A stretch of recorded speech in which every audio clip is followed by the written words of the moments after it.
जी अस्सलाम वालेकुम। हाँ जी सर जी, देखो जी अमारा सुल्तान ते ए अमारा सुल्तान अगे लगा जी लाल रंग का स्टिकर, इन्होंने इन्होंने क्लोज करता।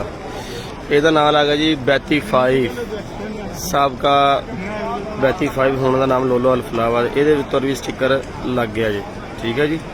ये भी क्लोज हो गया जी। ये देखें जी बुर्ज, ये आ गया जी मरसा अलजारिया होटल, ठीक है जी। ये मरसा अलजारिया भी जो है ना ये भी क्लोज हो गया है, इस पर भी वो स्टिकर लगा के चले गए हैं। ये देखें जी ये लगा है स्टिकर इसका, ये रेड कलर का, टाइम दे दिया उन्होंने। अब इसके साथ आ गया जी ये होटल ज़ियाफ़ा मुबारक, ठीक है।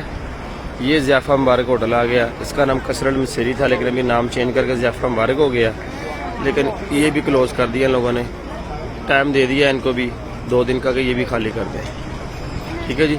ये कबूतर चौक की सूरत हाल है कि यहाँ से लेके अब सिर्फ 3 होटल रह गए हैं जो बंद नहीं हुए। एक ओलियान हरम है, एक तारा अल खलील है और एक ये नवारतुल शम्स वन और ज़ैफुर रहमान। ये 4 होटल सिर्फ बचे हैं इस लाइन में, बाकी सारे होटल बंद हो गए हैं।